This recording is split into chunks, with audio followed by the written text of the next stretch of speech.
My parents kicked me out when I got pregnant at 17 saying, "We don't want that parasite in our house." Years later, I got a call not to apologize, but to demand $2,200 monthly because my sister got pregnant and her boyfriend left. Her dad raged. "We already pay for your mistakes. You better send it today or you're dead to us." I said. "Funny. You've been dead to me for years." That night I pulled the trigger on my plan. Now they're begging. Your mother's in tears. Please undo this. I never thought I'd be writing this story, but here we are. My name is Natalie, and I'm 30 now. What happened to me 13 years ago changed everything. And what I did last month has finally brought it full circle. Let me start from the beginning. When I was 17, I was your typical high school senior. Good grades, decent friends, and a boyfriend named Jordan, who I thought I'd marry someday. My parents, Franklin and Eleanor, were strict, but fair. At least that's what I believed then. My younger sister, Tessa, was 14 at the time, and she was clearly the golden child. Everything she did was perfect in their eyes. While I always felt like I had to work twice as hard for half the recognition. In March of my senior year, I found out I was pregnant. Jordan and I had been careful. But accidents happen. I was terrified. But Jordan was surprisingly supportive. He said we'd figure it out together, maybe get married after graduation and make it work. I believed him. The hardest part was telling my parents. I waited 2 weeks rehearsing what I'd say, how I'd explain that. Yes, I'd made a mistake, but I was ready to take responsibility. I imagined they'd be disappointed, but ultimately supportive. I was so wrong. I told them on a Tuesday evening after dinner. Dad was reading the newspaper. Mom was cleaning up the kitchen, and Tessa was upstairs doing homework. I sat them down and said the words that would change my life forever. I'm pregnant. The silence that followed was deafening. Then Dad's face turned red and he slipped up so fast, his chair toppled over. "You what?" he shouted. "Are you kidding me right now? Natalie." Mom just stared at me like I'd grown a second hand. "This is a joke, right? Please tell me this is some sick joke." "No, it's another joke," I said, trying to keep my voice steady. "I know you're upset, but Jordan and I have talked about it, and we think Jordan Daddy interrupted that little punk. He's not even 18. What's he going to do? Support you with his part-time job at the gas station. We'll figure it out," I said. "Lots of people have babies young and make it work. I can still graduate. Maybe take a gap year." "Absolutely not," Mom said, her voice ice cold. "You are not having this baby. We'll schedule an appointment tomorrow and we'll take care of this problem." "It's not a problem," I said, surprised by my own firmness. "It's a baby. My baby. And I'm not getting rid of it." That's when everything went to hell. Dad started pacing, running his hands through his hair. "Do you have any idea what this will do to our reputation? What people will say? Tess is only 14, and now she'll have to deal with having a sister who's a teenage mother. You're going to ruin everything." "I'm not ruining anything," I said. Tears starting to fall. "I made a mistake, but I'm willing to take responsibility." "Responsibility?" Mom let out a bitter laugh.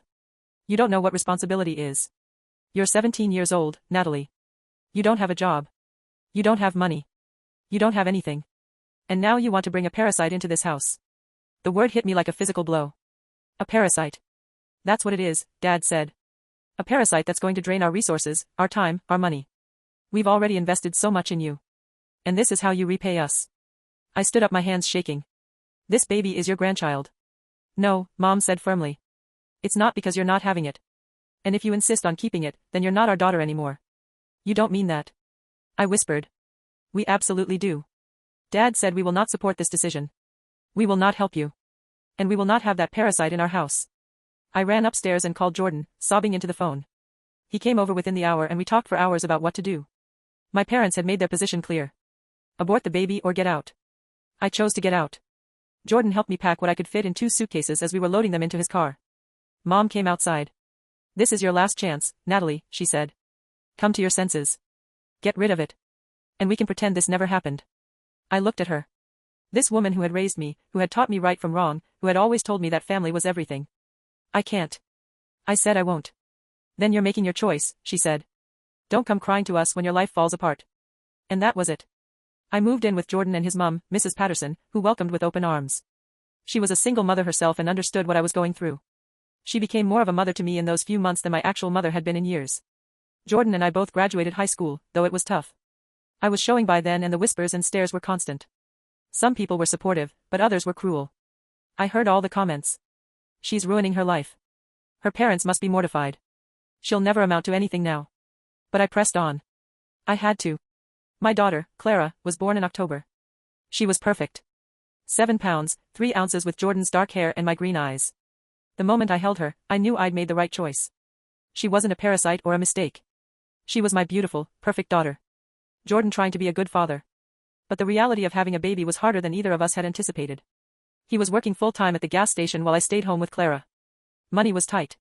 We were both exhausted, and we were still basically kids ourselves. When Clara was 6 months old, Jordan told me he couldn't handle it anymore.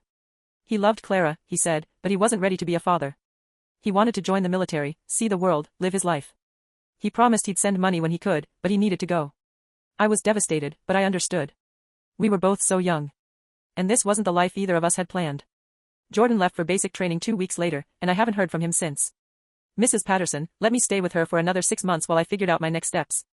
I got my GED, started taking my classes at the community college and worked part-time at a daycare where I could bring Clara with me during this entire time. I heard nothing from my parents. Not a call, not a card, nothing. It was like I had never existed. I found out later that they told people I had moved away for college. They never mentioned the baby. Tessa was the only one who tried to reach out. She was 15 by then and had gotten a cell phone. She would text me sometimes asking how I was, telling me she missed me, but she was scared of our parents finding out. So our contact was limited and secretive. When Claire was 2, I managed to get a job as a receptionist at a small marketing firm. The pay wasn't great, but it was steady and they were flexible with my hours. I enrolled Claire in daycare and started taking more classes at night. My goal was to get my bachelor's degree in business and work my way up. It was hard. So incredibly hard. There were nights when I come home from work in class, exhausted, and Clara would be cranky and demanding. I'd sit on the floor of our tiny apartment and cry, wondering if my parents had been right. Maybe I had ruined my life. Maybe I should have made different choices. But then Clara would smile at me or say mama in her sweet little voice, and I remember why I was doing all of this. She was worth every sacrifice, every sleepless night, every struggle. By the time Claire was 5, things were looking up. I had gotten my associate's degree and a promotion at work. We moved into a better apartment, and I was even saving a little money each month. Clara was in kindergarten and thriving. She was smart, funny, and kind. Everything I could have hoped for in a daughter. I thought about my parents often, especially during milestones. Claire's first steps. Her first words. Her first day of school. I wondered if they ever thought about us, if they regretted their decision. But I never reached out. Their words still rang in my ears. They'll come crying to us when your life falls apart. Well, my life hadn't fallen apart. It was different than I planned. But it was good. Clara and I were happy. When Clara was 7, I met Adrian. He was a customer at the marketing firm where I worked. And he was kind, funny and patient with Clara. We dated for 2 years before getting married, and he adopted Clara officially when she was 9. Finally, we were a real family. Mrs. Patterson, who had become like a mother to me, was thrilled to see Clara gain a loving stepfather and remained an important part of our lives as Grandma Patterson. Adrian owned a small construction company, and with my business degree, I was able to help him expand it significantly. We bought a house in a nice neighborhood, and Clara got to attend a great school. I was even able to go back to school part-time to get my bachelor's degree. Life was good, really good. Tessa and I had maintained sporadic contact over the years through social media. She went to college, got a degree in elementary education and became a teacher. She seemed happy, but she never talked about our parents much. I got the impression that things were still tense between us because of me. Then 2 months ago, everything changed. I was at work when my phone rang. The caller ID showed a number I didn't recognize, but something made me answer it. Hello? Natalie? It's Dad. I nearly dropped the phone. After 11 years of silence. My father was calling me Dad. I said, my voice barely a whisper. Yeah, it's me. Listen, we need to talk. My heart was pounding. Okay? I said, Are you okay? Is Mom okay? We're fine, he said. And his tone was all business. No warmth, no emotion. It's about Tessa. What about Tessa? Is she hurt? She's pregnant, he said, and her boyfriend left her. She can't afford to raise a kid on her own. And your mother and I are retired now. We can't support her. I was quiet for a moment processing this information. I'm sorry to hear that. I said finally. That must be really hard for her. It is, Dad said. Which is why we need you to help. Help how? We need you to send us money. $2,200 a month. Tessa is going to need help with rent, food, baby stuff. We figured since you've been through this before, you'd understand. I couldn't believe what I was hearing. You want me to send you money? Not us. Dad, said Tessa. She's family. Family? I repeated. That's interesting. Look, Natalie, I know we had our differences. Differences? I interrupted. You kicked me out when I was pregnant. You called my daughter a parasite. You told me not to come crying to you. When my life fell apart. And now you want me to send you money? That was different. Dad said you were 17. Tess is 26. She has a college degree and a career. She just needs help getting back on her feet. I was 17 and pregnant, and you abandoned me. I said. Tessa is 26 and pregnant. And you want me to support her? Do you see the problem here? We already paid for your mistakes, Dad said, his voice getting louder. We put a roof over your head for 17 years, fed you, clothed, you paid for your school. We don't owe you anything else. But Tessa is different. She's always been responsible. This is just the rough patch. My mistakes. I said, feeling the old anger rising. You mean my daughter? Your granddaughter? That's not important right now, Dad said. What's important is that Tessa needs help and you're in a position to provide it. We know you're doing well. We've heard things. You've heard things from who? That doesn't matter. What matters is that you send us the money. $2,200 a month. Tess is counting on it. I took a deep breath. And if I don't, then you're dead to us. Dad said for good this time. We've given you a chance to make things right. To be part of this family again. But if you're too selfish to help your sister, then we're done. I almost laughed. Funny, I said. You've been dead to me for years. You'd better send that money today, Natalie. Dad said, his voice cold as ice. Or you're dead to us forever. And then he hung up. I sat at my desk, staring at my phone, feeling like I was 17 again. The same dismissive tone, the same conditional love, the same threats. Nothing had changed. But I had changed. I wasn't that scared pregnant teenager anymore. I was a successful businesswoman, a loving mother, a devoted wife. I had built a life for myself and my daughter without their help, and I was proud of what I had accomplished. That night, I told Adrian about the call. He was furious. They have some nerve, he said. After everything they put you through. They think they can just call and demand money. That's not even the worst part, I said. The worst part is that they're doing for Tessa what they refuse to do for me. They're supporting her. Helping her. Treating her like family. And they want me to pay for it. You're not going to do it, are you? Adrian asked. No, I said. I'm not. But I am going to do something else. I had been thinking about this moment for years. Actually, what I would do if my parents ever tried to come back into my life. I had always hoped it would be because they wanted to apologize, to meet their granddaughter, to make amends. But this was exactly what I should have expected from them. I went to my home office and pulled out a folder I've been keeping for years. Inside were documents, photos, and records that I'd been collecting. My plan, if you could call it that, had been forming for a long time. You see, my parents had always been very concerned about their reputation. Dad worked for the city as a planning commissioner, and Mom was active in the church and various community organizations. Their image was everything to them. What they didn't know was that I had stayed in touch with several people from my hometown over the years. Social media makes it easy to keep tabs on people, and I've been quietly documenting my parents' hypocrisy for years. I knew that they had told people I was away at college when I was actually struggling as a teenage mother. I knew that they'd never mentioned Clara to anyone. I knew that they'd built their reputation on being good Christian parents who had raised successful daughters. But I also knew other things. I knew that Dad had been involved in some questionable business deals through his position at the city.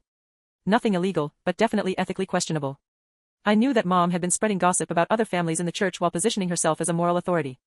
Most importantly, I knew that their entire social circle was built on a foundation of lies they told about me. So I decided to tell the truth. I spent the next week putting together what I called my truth package. I wrote a detailed letter explaining what had happened when I was pregnant, how my parents had reacted and how they'd abandoned me. I included photos of Clara at various ages, documents showing how I'd struggled and succeeded on my own, and copies of the text messages Tessa had sent me over the years. I also included some information about Dad's business dealings and Mom's gossip habits. Nothing defamatory, just facts that painted a picture of who they really were behind their perfect facade. Then I did something I'd never done before. I sent copies of this package to everyone I could think of in their social circle, their church, Dad's co-workers, their neighbors, their friends. I sent it to the local newspaper, the church newsletter, and the city council. But that wasn't all. I also created a social media post that went viral in our hometown. It was a simple post with a picture of Clara and me along with the caption 13 years ago, my parents kicked me out when I got pregnant at 17, calling my baby a parasite. They said I was dead to them. Now they want me to send them $2,200 a month to support my sister, who is in the same situation I was in. The difference? She's the golden child and I never was. Some families support each other through tough times. Others just pick favorites. The response was immediate and overwhelming. Hundreds of people shared the post. Many commenting about how they'd always wondered what had happened to me. Several people mentioned that they'd never believed my parents' story about me being away at college, especially since I'd never come home for visits. But the most important response came from my hometown newspaper. They reached out to me for an interview and I agreed. The story ran on the front page of the Sunday edition with the headline "Local Teen Mother Succeeds Despite Family Abandonment, Parents Now Seeking Financial Support." The article detailed my story, including quotes from Mrs. Patterson and several other people who had helped me over the years. It also mentioned Dad's position with the city and raised questions about the contrast between his public persona and his private actions. The reaction in my hometown was swift and severe. Dad was placed on administrative leave pending an investigation into his conduct. Mom was asked to step down from her leadership position at the church. Their social invitations dried up overnight. Tessa called me 3 days after the article came out, crying hysterically. Natalie, what have you done? She sobbed into the phone. Mom hasn't stopped crying since the article came out. Dad's been suspended from work. Everyone's talking about us. I told the truth. I said calmly. That's all I did. But you've ruined everything, Tessa said. Mom and Dad are devastated. They're talking about moving away because they can't handle the shame. The shame of what I asked. The shame of abandoning their pregnant daughter. The shame of calling their granddaughter a parasite. The shame of asking that same daughter to financially support the sister they actually love. Tessa was quiet for a moment. I didn't know. She said finally. I didn't know. They called Claire a parasite. I didn't know about the money thing. You didn't know because they didn't tell you? I said, just like they didn't tell anyone else the truth about what they did to me. But, Natalie, they're our parents, Tessa said. They made mistakes, but they're still our parents. They stopped being my parents 13 years ago. I said when they chose their reputation over their daughter and granddaughter. Can't you please just take down the post, delete the article somehow? They're begging me to ask you. I can't delete something that's already been published in the newspaper, I said, and I won't take down the post. People deserve to know the truth. Your mother's in tears, Tessa said, and I could hear the desperation in her voice. Please, Natalie, please undo this. I can't undo 13 years of abandonment. I said I can't undo being called a parasite. I can't undo raising my daughter without grandparents because they were too concerned about their image to love her. But they want to make things right now. Tessa said they want to be clearer. They want to be a family again. Do they? I asked. Or do they just want me to take down the post and send them money? Tessa didn't answer. Here's what I want you to tell them, I said. I want them to publicly apologize for what they did to me. I want them to acknowledge that they abandoned their pregnant daughter and their granddaughter. I want them to explain to everyone why they lied about where I was for all these years. And I want them to acknowledge that Clara is their granddaughter and that they're proud of her. They'll never do that. Tessa said quietly. Then I guess they don't want to make things right as much as they claim to. I said, Natalie. Tessa said, I'm sorry about what happened to you. I really am. I was just a kid then, and I didn't understand. But I'm in the same situation now, and I could really use your help. I know you could. I said. And I want to help you, but not through them. If you want my help, you call me directly. You and I can work something out. But I will not send money to our parents so they can take credit for helping you while they still refuse to acknowledge me and Clara. Really? Tessa said, and I could hear the hope in her voice. You've helped me. Of course I would. I said. You're my sister. I love you. I always have. Tessa started crying again, but this time it sounded different. Relieved. Maybe I've missed you so much, she said. I wanted to reach out for years, but I was scared of what Mom and Dad would say. You don't have to be scared anymore. I said. You're an adult. You can make your own decisions about who you want in your life. We talked for another hour, and I learned that Tessa's situation was actually quite similar to mine. Despite being older, her boyfriend had left when he found out she was pregnant and she was scared and alone. Our parents had been supportive at first, but as the reality of the situation set in, they'd started making demands and threats. They told me I had to choose between the baby and their support. Tessa said. They said they couldn't handle another scandal in the family. Another scandal? I said, you mean me? Yeah, Tessa said quietly. They said one teenage pregnancy in the family was enough. Even though I'm not a teenager.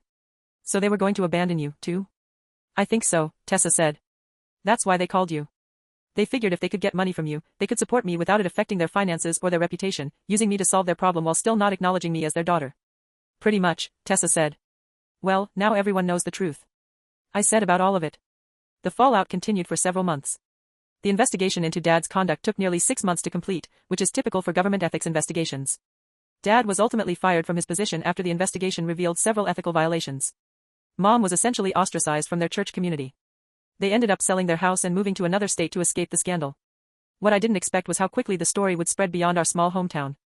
Within days of the newspaper article, my story had been picked up by several parenting blogs and social media pages.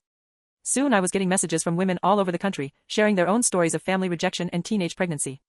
One message particularly stood out. It was from a woman named Jennifer who lived 3 states away. She wrote, I read your story and had to reach out. The same thing happened to me 15 years ago. My parents kicked me out when I got pregnant at 16, and I've raised my son completely alone. But unlike you, I never had the courage to tell people the truth. I let my parents maintain their perfect image while I struggled in silence. Thank you for being brave enough to speak up. You've inspired me to finally tell my own truth. Jennifer's message made me realize that my story wasn't just about getting revenge on my parents. It was about giving voice to all the young women who had been abandoned by their families during their most vulnerable moments. It was about challenging the narrative that some pregnancies are acceptable, while others are shameful, depending on arbitrary factors like age or marital status. Over the next few weeks, I received dozens of similar messages. Some were from women who had been through similar experiences. Others were from grandparents who regretted their initial reactions to their children's pregnancies. And many were from young women currently facing unplanned pregnancies who felt less alone after reading my story. The response was so overwhelming that I decided to start a blog called Parasite to provide. Named after the cruel word my father had used to describe Clara. The blog became a platform for women to share their stories of unplanned pregnancy, family rejection, and ultimately triumph. Within 6 months, it had thousands of followers and had been featured in several major publications. But the success of the blog also brought unexpected attention from my parents. About 6 months after the initial story broke and after they had already moved to another state, I received a call from a lawyer they had hired from their new location. The lawyer informed me that my parents were considering legal action for defamation and were demanding that I take down all content related to them. I wasn't intimidated. Everything I had written was true and well documented. Moreover, the lawyers seemed uncomfortable with the case, probably because any reasonable person could see that my parents were the ones in the wrong. My clients are willing to drop any legal action if you agree to remove all content about them from your blog and social media. The lawyer said they're also prepared to offer a public apology if you agree to these terms. What kind of public apology? I asked. A statement acknowledging that they made mistakes in how they handled your pregnancy and that they regret any pain they caused. I almost laughed. That's not an apology. That's damage control. If they want to apologize, they can do it without conditions.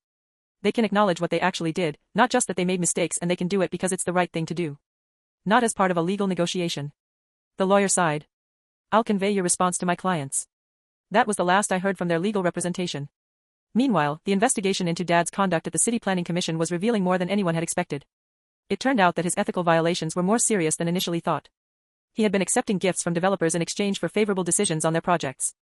While the gifts weren't large enough to constitute criminal bribery, they were significant enough to violate city ethics policies and potentially affect property values and development decisions that impacted thousands of residents. The local newspaper ran a series of investigative articles detailing the corruption, and several development decisions from the past 5 years were being reviewed. Some projects were halted. Others were being reconsidered. And several property owners were considering lawsuits. The irony wasn't lost on me. My parents had been so concerned about their reputation being damaged by my teenage pregnancy that they had abandoned their own daughter. But it was Dad's actual corrupt behavior that ultimately destroyed that reputation. I learned about most of these developments through Tessa, who is still in contact with our parents despite having moved closer to me. She told me that Dad was struggling to find work and that Mom had fallen into a deep depression. They keep asking about you, Tessa said during one of our weekly phone calls. They want to know if you're following the news about Dad's situation. What do you tell them? I asked. The truth that you're focused on your own life and family, that you're not gloating or celebrating their problems, but you're not going out of your way to follow them either. And that was the truth.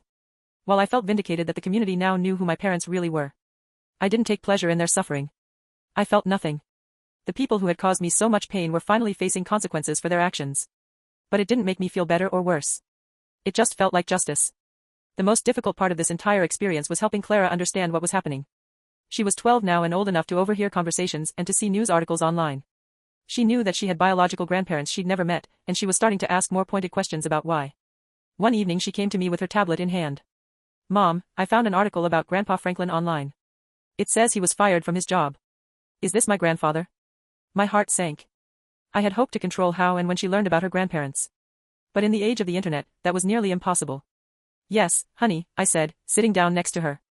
That's your biological grandfather. Why was he fired? She asked. I explained in appropriate terms that he had made some bad decisions at work and had broken some rules. She nodded thoughtfully. Is that why he doesn't want to know me? She asked. Because he makes bad decisions. The question broke my heart. No, sweetie. The problems of his job are separate from our family's situation. He doesn't know you because he made a choice a long time ago to prioritize other things over family. Like what? Like what? Other people thought about him. He was more worried about his reputation than about loving his family. Claire was quiet for a moment, processing this information. That's sad. She said finally. It is sad. I agreed. But you know what? You have so many people who love you. You have me and Daddy, Adrian and Grandma Patterson and Aunt Tisa and Cousin Leo. You have a whole family of people who chose to love you. I know, Clara said, snuggling closer to me. I just wonder sometimes what it would be like to have more grandparents. I wonder that, too. I admit it. But sometimes we don't get to choose our circumstances. We only get to choose how we respond to them. Like how you chose to take care of me when I was a baby. Even though it was hard. Exactly like that. I said, kissing the top of her head. That conversation made me realize that while my parents' actions had consequences for me, they also had consequences for Clara. She would grow up without biological grandparents because of choices made before she was even born. That wasn't fair to her, but it was the reality we had to navigate. I decided to document this entire experience in a book, not just my story, but the stories of the dozens of women who had reached out to me through the blog. I wanted to create something that would help other families navigate similar situations, and I wanted to show young women that unplanned pregnancy didn't have to mean the end of their dreams. The book, titled When Family Fails. Stories of survival and success after rejection, took me 8 months to write and became a bestseller within 6 months of publication. The success of the book led to speaking engagements at colleges, community centers, and women's organizations across the country. During one speaking engagement at a university, a young woman in the audience raised her hand during the Q&A session. "My parents are threatening to cut me off if I don't get an abortion," she said, tears streaming down her face. "I don't want an abortion, but I'm scared of being alone." "How did you find the strength to choose your baby over your family?" The question took me back to that terrified 17-year-old girl who had to make the same impossible choice. I found the strength by realizing that choosing my baby wasn't choosing against my family. I said it was choosing to create a new kind of family, a family built on love and acceptance rather than conditions and expectations. "But what if I can't make it on my own?" she asked. "You won't be on your own," I assured her. "There are people who will help you. Resources available to you. And most importantly, you're stronger than you know." I thought I couldn't make it either. But here I am, 13 years later, with a successful career, a loving marriage, and a daughter who amazes me every day. After the event, the young woman approached me with her contact information. 6 months later, she sent me a photo of her healthy baby boy and a note thanking me for helping her find the courage to make her own choice. These interactions reminded me why I had chosen to make my story public in the first place. It wasn't just about exposing my parents' hypocrisy or getting revenge for their abandonment. It was about changing the conversation around the unplanned pregnancy and family support. But the most important thing that came out of all of this was that Tessa and I reconnected. She moved closer to me before the baby was born, and Adrian and I helped her get established in a new city where she could start fresh. She gave birth to a beautiful baby boy, Leo, and Claire was thrilled to have a cousin. Tessa and I talk every day now, and our kids are growing up together. She's an amazing mother and a wonderful sister, and I'm grateful to have her back in my life. As for our parents, they've reached out a few times through intermediaries asking if I'd be willing to work things out. But their version of working things out always involves me taking down the social media posts and pretending none of this ever happened. They want forgiveness without accountability, reconciliation without acknowledgement of what they did. I'm not interested in that kind of relationship. A few months ago, I got a letter from them. It was the first direct communication I'd have from her since that day. She told me I was making my choice. In the letter, she said she was sorry for how things happened and that she wished we could put the past behind us and be a family again. But she never acknowledged what they did. She never apologized for calling Claire a parasite. She never took responsibility for abandoning me when I needed them most. She just wanted to sweep it all under the rug and pretend it never happened. I wrote her back. I told her that I was open to rebuilding our relationship, but only if she was willing to acknowledge the truth of what happened and make genuine amends. I told her that Claire deserved grandparents who loved her and were proud of her, not ones who saw her as an inconvenience or a mistake. I never heard back. Last week I got a message from a mutual friend saying that Mom and Dad were telling people that I was vindictive and cruel for not forgiving them. They were painting themselves as the victims, saying that they'd done their best and that I was punishing them for ancient history. Ancient history. That's what they called abandoning their pregnant daughter and granddaughter. I showed the message to Adrian and he shook his head. "They still don't get it," he said. "No," I agreed. "They don't. But you know what? I'm okay with that. I've learned that some people are incapable of growth, incapable of genuine remorse, and capable of putting their children's needs above their own pride. My parents are those people. I've also learned that family isn't just about blood. This is Patterson, who opened your home to me when I had nowhere else to go. Is more of a mother to me than my own mother ever was. Adrian, who chose to love me and Clara and make us his family, is more of a father to Clara than my own father ever was. Tessa, who reached out despite the risk to her own relationship with our parents, is more of a sister to me now than she was when we were kids. And Clara, my beautiful daughter, who my parents call the parasite, is thriving. She's 12 now. Smart and funny and kind. She knows the story of her early years appropriately, and she understands that sometimes adults make bad choices. She also knows that she is loved fiercely by the family she does have. Last month, Clara asked me if she could meet her biological grandparents. I told her that they lived far away now and that our relationship was complicated. She thought about it for a moment and then said, "That's okay, Mom. I have Grandma Patterson and Grandpa Adrian. That's enough." And she's right. It is enough. I don't regret what I did. I don't regret telling the truth. Even though it caused pain and upheaval. I don't regret standing up for myself and my daughter, even though it meant losing the possibility of reconciliation with my parents. Because the truth is, there was never really a possibility of genuine reconciliation. My parents wanted me to pretend that what they did was okay. To let them back into my life on their terms. To continue prioritizing their comfort over my dignity. I wasn't willing to do that. I'm not willing to do that. I built a beautiful life without them. I have a husband who loves me, a daughter who amazes me every day. A sister who's become my best friend and a mother figure who's been there for me through everything. I have a successful career, a comfortable home and financial stability. I have everything I need and I earn it all myself. My parents thought that kicking me out would teach me a lesson that I'd come crawling back when reality hit. Instead, I learned that I was stronger than I ever imagined. I learned that I could survive without their love, their support, or their approval. And that's the most valuable lesson they ever taught me. even though it wasn't the one they intended. Some people say that life is too short to hold grudges. That forgiveness is for your own peace of mind. That family is everything. But I've learned that peace doesn't come from pretending that bad things didn't happen or that hurtful people deserve access to your life. Just because you share DNA. Peace comes from knowing your worth. Setting boundaries and surrounding yourself with people who truly love and support you. I have that peace now. I have that love. I have that support. And I have the satisfaction of knowing that when my parents tried to use me one last time, I refused to be used when they tried to make me an ATM for the daughter they actually loved. I chose to love myself instead. The little girl who was kicked out for being pregnant grew up to be a woman who won't be kicked around anymore. And that's the real revenge, I think. Not the public embarrassment of the social consequences or the job loss. The real revenge is living well, loving fully, and refusing to let the people who hurt you define your worth. I'm living well. I'm loving fully. And I'm finally, truly free.